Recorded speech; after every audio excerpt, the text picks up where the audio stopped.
Friends, ఈరోజు మీకు గోధుమ పిండితో గులాబ్ జామున్ ఎలా తయారు చేసుకోవాలో చూపిస్తున్నాను. ముందుగా అయితే పాలు తీసుకోవాలి. కడాయిలో వేసుకొని బాగా మరిగించుకోవాలి. దగ్గరగా మరిగేంత వరకు కలుపుతూనే ఉండాలి. ఎందుకంటే మిగడ పడుతుంది కాబట్టి. ఇందులో యాలకులు, కొంచెం షుగర్ దంచుకొని వేసి బాగా కలుపుతూ ఉండాలి. ఫైన్ పేస్ట్ లాగా, ఒక పేస్ట్ లాగా తయారవ్వాలన్నమాట. అలా కలుపుతూ ఉండాలి. ఆ చుట్టుపక్కల ఉన్నదంతా గోకుతూ, కలుపుతూ కొంచెం టైం పడుతుంది. బట్ చాలా టేస్టీగా ఉంటుంది. సో ఇలా ఒక లైన్ గీస్తే కలవకుండా ఉండాలన్నమాట. సో అలా ఉన్నప్పుడు పర్ఫెక్ట్గా అయిపోయినట్టే. ఒక బౌల్లోకి 2 స్పూన్స్ గోధుమ పిండి, చిటికెడు సోడా తీసుకొని బాగా కలుపుకొని, ఈ గోధుమ పిండిని మనం తయారు చేసుకున్న పాలకోవాలో కొంచెం కొంచెంగా వేస్తూ బాగా కలుపుకోవాలి.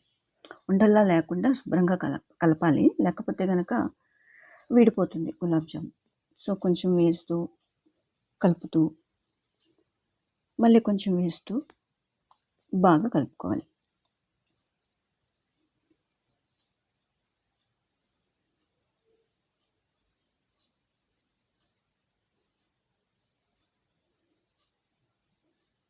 అలా నేను తీసుకున్న 2 స్పూన్స్ గోధుమ పిండిని వేసి మొత్తానికి కలిపేసి ఈ విధంగా చాలా సాఫ్ట్గా అయిపోతుందండి.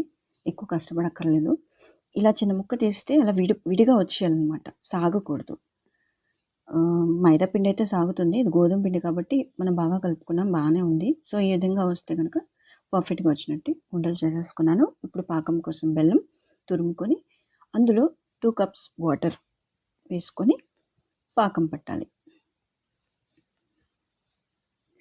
సో ఇలా కొంచెం పాకం రెడీ అయిన తర్వాత స్టవ్ ఆఫ్ చేసి పక్కన పెట్టుకొని వేరే కడాయిలో ఆయిల్ వేసుకొని బాగా ఆయిల్ హీట్ ఎక్కకూడదు, కొంచెం హీట్ అయితే చాలు. సో ఈ విధంగా కలర్ వచ్చేంత వరకు ఫ్రై చేసుకొని వాటిని తీసి బెల్లం పాకంలో వేసుకోవాలి. ఇలా వేసుకొని చక్కగా కలిపేసి మూత పెట్టి ఒక 10 నిమిషాలు అలా ఉంచేస్తే పాకం మొత్తం పీల్చుకుంటుంది. సో ఇప్పుడు చూద్దాం ఇది ఎలా ఉంది లోపల అనేది.